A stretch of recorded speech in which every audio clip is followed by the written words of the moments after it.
magandang buhay naman mga amigo at amiga at welcome back po sa channel natin ng ating amigang asawa. Lutong amiga naman ang gagawin natin.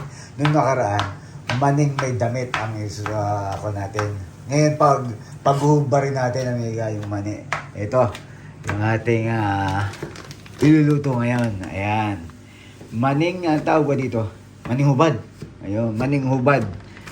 Ayan, nakaraan, maning may panty, may di damit.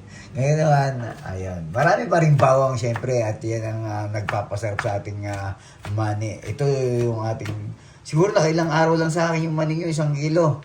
Mahigit. Pero 2 days lang yung maning yun. Kasi nga yun yung ating nagiging libangan. Hindi na tayo milig sa chichirya. Sa mga kung ano-ano pa man. Yun ang ating naging libangan habang nanonood tayo ng kung ano-ano pa man. At ito yung ating bawang. Siyempre, kailangan maraming bawang.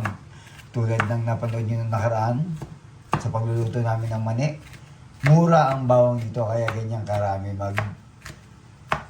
prito ng bawang si amiga. Halos kasing dami rin ng mani.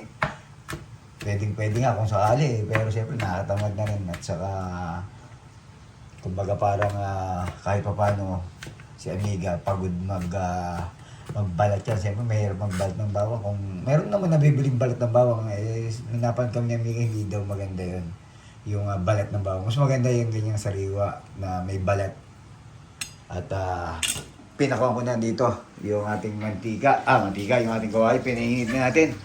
At saka yung ulo na amiga, pinapaingit ko na rin para maganda-ganda ang lutuan. At saka meron kami itong, abangan nyo, ang ating pritong manok, fried chicken yan. Pero sabi ni amiga, ala Max. Ayan, nilagay ni amiga yung mantika. Yan yung pinagprituhan ng mani rin. Ayun, syempre. Yan yung, nung isang araw, mani rin ang pinagprito dyan. Kaya abangan natin yan. At saka itong ating mani na to, 1 kilo rin may ito. Ayan. Yan, may daw si amiga dito pinagprituhan ng manok. Ayan. Para maglasang manok. Para maglasa siya. Kasi may nakakwentuhan ako na nagtitinda ng mani. Ang ginagamit niya, pinagprituhan ng manok. Kaya yung mani na tinitinda niya, masarap. Kasi parang may kakaibang lasa yun pala. Ang flavor. Yun ang pinakasikreto niya sa kanyang mani. At magluluto rin dito si amiga ng fried chicken ala Max. Ayan. Unang trabaho ni amiga dito sa Kuwait ay tagaluto ng chicken. Ngayon, tagaluto na siya ng mani.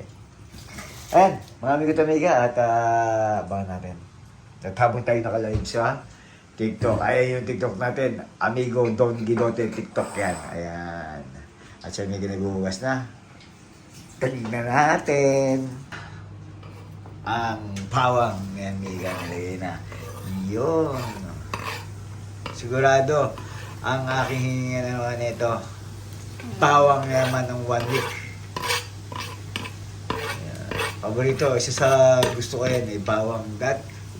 Pero ang bawang pala pagka pinapak mo lang siya, parang, ang tawag doon, parang napapasok yung dila ko. Pagka puro bawang lang, no? Parang mahirap din. Tapos sabay inom ng tubig, ang sakit.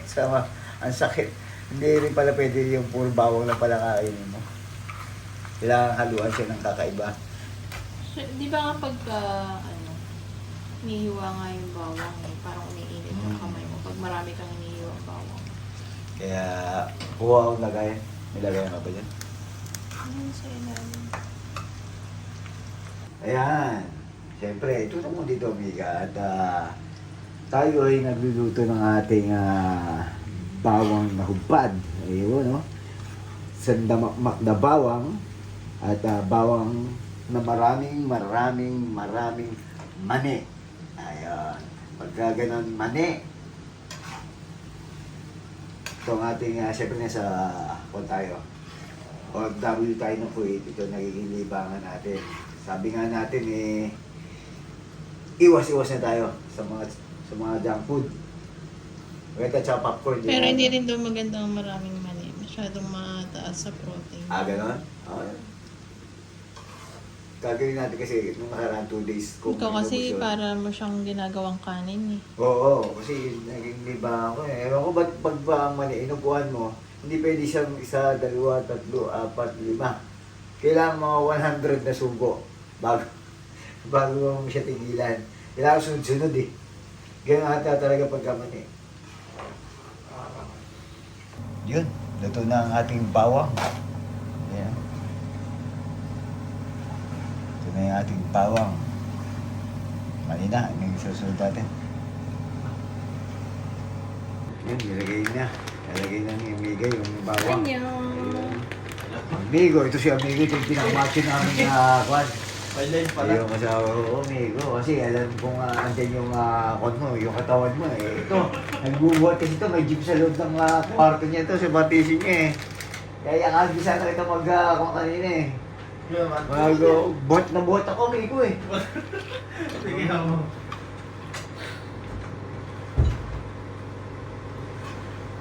Ayun, no?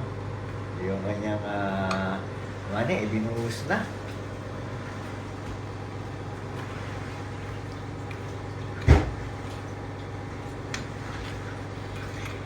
Yun, ang ating hubad na bawang. Hubad na bawang. Hubad na mani.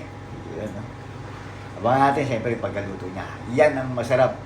Mayroon siyang mantika ng manok. Yun ang sikreto. Para mas malasa ang pagluluto daw ng mani. Ayon sa nagtitinda ng mani mismo.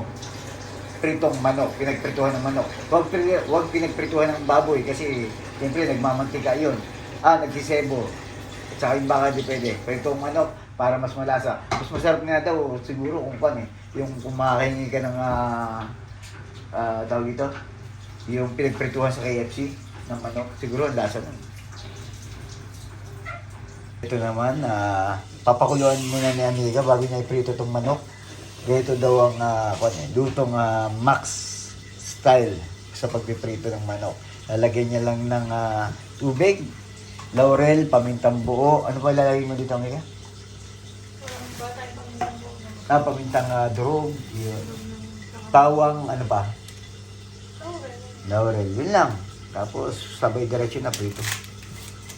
Yung mani nito, bubugin natin ito eh. Ito na yung mani. Nalagay ko siya dito. Lagay na dito para pag gusto magbuhat. At least may buhaan pa dyan. Oo, may mga pabibigyan Ito dito na. kasi pagkakailangan kong... Nilagyan din natin siya ng sili. Medyo na natin dito. Ito ba? Siguro nilagay na ito sa ito. Hindi ko. Maganda yung ligo kasi yung ano yun, natapakan siya. Kung gusto mong pag ganon, para lalaki dapat mo dito. Tsaka hindi po tayo masa mo doon. Kasi ganon lang yun, parang... Basta naluto na lang yung Amiga, yung ating mani. Ito lang yung ating ginagawa. Siyempre, hindi tayo kakanin. Mani lang tayo. Amiga, Okay. amigo pala.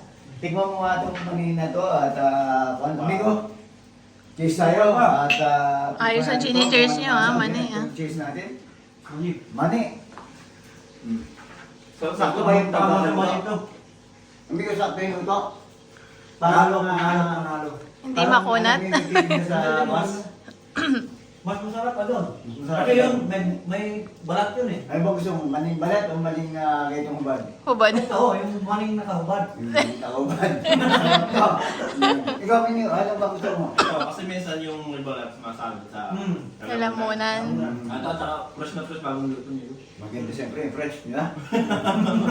Lalo na pagka, siyempre, nagsosolo ka dito, kailangan magbalik ka, amigo. Di ba? Pag nagbuhat ka, kung balik ka. Oo. Nagbubuhat kami kasi ngayon, amigo, at kitang-kita naman Nagbubuhat sa katawan, sila. amigo, putok na putok. Kita mo, green na green. Santo pa lang. Pag amigo, matayin ko yung log-low in the leg, ba yan? Ayoko. Ayan, ingat po at respeto sa bawat isa, nag-enjoy lang, enjoy lang. Ayan, amigo. Coach, si amigo. Siya yung coach ko kasi nagkaon kami ng amigo, nagbubuhat kami ng amigo. Siya yung ating coach. Paano ba to, coach? Coach lang. Gano'n? Ayan ba to? Tama ba to, coach? Pwede na yan. Pwede na yan? Basic lang muna start. Harap dito. Ito, sa mga taga-Kuwait dyan, sa mga gustong magpaturo, ayan, amigo, saan ka pwedeng kontakin? Ha? Wala. Kung gusto yung katulad ng katawan ni amigo, ayan o. Huwag gagawin. Kontakin niyo lang, tapos Manila ako, mali. Kailangan naka-uniform Ayun ang sikreto, kumakain ng mani. Pagkatapos ng pagbubuhat, mani. Kaya ko, ayun lang, at nagbubuhat kami ng amigo ngayon. Para mas madali itong ganito, amigo. Mas gusto ko, may ganito buhat ba, amigo? Hindi ano, makaano yan. Parang ano yung... Ganito, ano? Mabigat ah. Medyo nakagano, no? Nakapurol ko dyan. Ganito? Tapos gagano. Ano? Gaganon? Pwedeng ganon, pwedeng ganon. Ganon? Hmm. Gaganon din? Oo. Ayun. Masarap-sarap to at pagkatapos nito, mani. Tapos